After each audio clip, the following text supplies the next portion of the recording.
Bismillahirrahmanirrahim. Sukacita saya melancarkan Pelan Perak Sejahtera 2030. 3 tahun telah berlalu sejak tanggal 15 Jun 2022.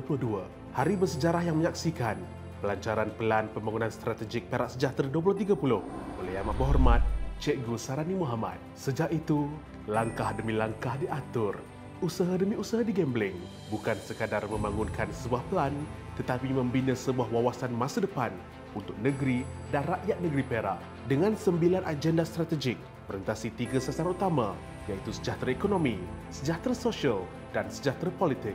Perak Sejahtera 2030 menjadi kompas hala tuju pembangunan negeri yang menyeluruh dan inklusif. Hari ini, kita menelusuri sebuah perjalanan yang telah membuktikan bahawa harapan boleh dijelmakan dan impian boleh dikecapi. Sektor ekonomi menjadi tulang belakang Perak Sejahtera 2030. Pelaburan terus bertingkat dan peluang pekerjaan diwujudkan. Kita mahu pastikan ekonomi dipacu secara melebar, secara menyeluruh. Lihat bagaimana kita bangunkan AHTV di selatan Perak untuk industri otomotif negeri kita dan juga negara. Pembangunan lumih di pesisiran pantai di belah Perak juga untuk industri-industri yang berkaitan dengan pengairan dan juga perkapalan. Industri-industri SVTP di tengah-tengah negeri Perak dan juga pelbagai projek lain yang berimpak tinggi termasuk jajaran-jajaran lebuh raya dan sebagainya. Pada tahun 2024, sebanyak 335 projek pelaburan telah diluluskan dengan nilai keseluruhan pelaburan berjumlah 8.7 bilion ringgit Malaysia sekaligus menjana 4,729 pekerjaan baharu. Pada masa yang sama, bagi tahun 2025 sehingga bulan Mac, sebanyak 91 projek pelaburan telah diluluskan dalam tempoh 3 bulan dengan nilai keseluruhan pelaburan berjumlah 1.17 bilion ringgit Malaysia melibatkan 620 peluang pekerjaan. Dengan ekonomi yang kuat, kita dapat wujudkan peluang pekerjaan. Menyediakan peluang pekerjaan bermakna kita membina masa depan untuk generasi muda. Kita persiapkan mereka dengan ilmu dan kemahiran supaya mereka merasa potensi mereka dihargai. Kerajaan Negeri Perak melalui misi pelaburan 2025 pada bulan Mei telah berjaya mendapat pelaburan bernilai 450 juta ringgit Malaysia daripada syarikat di France dan Belgium. Usaha-usaha ini merupakan antara inisiatif yang akan dilaksanakan secara berterusan oleh kerajaan negeri dalam memastikan ruang pertumbuhan ekonomi untuk kesejahteraan rakyat terus berkembang. Pembangunan dan kemajuan projek-projek ini bukan sahaja menjadikan Perak destinasi pelaburan yang kompetitif, malah juga memperkukuhkan lagi asas ekonomi rakyat. Di sebalik setiap angka, terdapat wajah-wajah rakyat yang mendapat manfaatnya. Dalam kita mengejar ekonomi, kita tidak mahu kesampingkan hal-hal yang menyentuh soal kebajikan golongan yang memerlukan, sama ada warga emas, ibu tunggal, usahawan dan peniaga kecil termasuk masyarakat orang asli. Semua kita bantu dan kita upayakan agar mereka mampu membina kehidupan di tengah-tengah suasana ekonomi yang tidak menentu. Pelbagai projek telah dilaksanakan bagi menjamin kesejahteraan sosial, antaranya menyentuh aspek pendidikan, keusahawanan, pemerkasaan wanita, TVET, golongan OKU serta pembangunan komuniti orang asli. Kita bina potensi diri mereka, kita bimbing dan kita asuh supaya mereka mampu mendepani sasaran kerja yang semakin mencabar dan kompetitif. Dengan bantuan dan inisiatif kerajaan negeri melalui STEP, alhamdulillah, saya dapat meningkatkan pendapatan saya dan secara tak langsung memastikan kualiti atau taraf hidup ke arah yang lebih baik.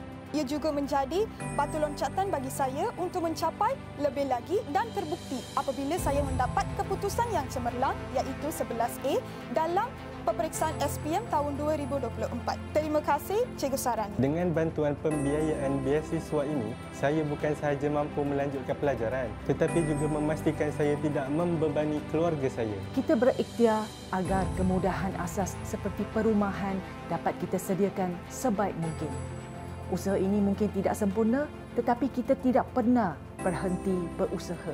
Pada masa sama, perkhidmatan barisan hadapan kerajaan termasuk PBT dan di daerah-daerah kita perkasakan agar dapat memberi sebaik-baik perkhidmatan kepada rakyat. Dengan bantuan kerajaan negeri, kami diberi peluang dan ruang untuk menjadi lebih baik dan membuktikan kami juga mampu melakukan apa saja aktivis orang asli ini dapat memastikan pekerjaan lebih baik. Tidak kira di bandar maupun di kampung, kita mahu setiap rakyat dapat merasai kemajuan. Misalnya, budaya pendigitalan yang menjadi kunci kemajuan pada hari ini. Kita pergiatkan supaya ia menjadi perkakas rakyat dalam membina ekonomi, supaya anak muda dapat menambah nilai kepada keupayaan dan juga potensi diri kita. Inilah wajah sebenar kejayaan. Rakyat yang berdaya saing dan yakin menghadapi masa depan didorong oleh kerajaan negeri yang komited untuk bersama. Di sebalik pencapaian ini, berdiri teguh dan utuh jentera pentadbiran negeri daripada pihak berkuasa tempatan, jabatan negeri, agensi, syarikat berkaitan kerajaan hingga ke barisan hadapan pentadbiran. Semua kita lakukan secara berpasukan. Kita berada di lapangan agar hubungan kita dengan rakyat akrab dan saling memahami. Kerana hanya dengan dekat di hati, kita mampu membangunkan negeri tercinta ini. Mereka bergerak dalam satu misi, menjayakan pelan ini dengan kecekapan dan integriti. Saya yakin dan percaya kejayaan Pelan Perak Sejahtera 2030 ini datangnya daripada kebersamaan, kesepakatan dan komitmen dalam setiap seorang penjawat awam untuk memberi yang terbaik kepada rakyat. Tiada kejayaan yang berdiri sendiri. Kejayaan Perak Sejahtera 2030 adalah hasil sinergi yang utuh antara kerajaan negeri, kerajaan persekutuan, agensi kerajaan, sektor swasta, komuniti dan rakyat keseluruhan. Penyediaan infrastruktur dan fasiliti yang lengkap bukan setakat memberi manfaat kemudahan kepada rakyat, tapi ia sangat penting untuk kita menggamit keyakinan pelabur. Bagi saya, ia sangat penting untuk kita menjamin kelangsungan kemajuan. Penyediaan infrastruktur utama seperti rangkaian jalan raya serta projek-projek dalam perancangan memperkukuh hubungan dan mempercepatkan pembangunan di seluruh pelosok negeri. Infrastruktur dan kemudahan rakyat terus kita bangunkan, khususnya di luar bandar. Mudah-mudahan rakyat merasakan untuk nasib mereka sentiasa diberi pembelaan yang sewajarnya, insya-Allah. Dan akhirnya, rakyat tanpa mengira bangsa, agama, latar belakang, semua dapat menikmati arus kemajuan. Itulah erti kemajuan yang mahu kita harap dalam Plan Perak Sejahtera. Pejam celik, sudah 3 tahun, kita telah mencipta sejarah, kita telah mencapai pelbagai kejayaan dan tiada siapa pun mengatakan ianya semudah melakarkan lukisan lalu mewarnakannya. Siku-liku menuju 2030 adalah sebuah perjalanan yang penuh dengan dugaan, cabaran dan halangan.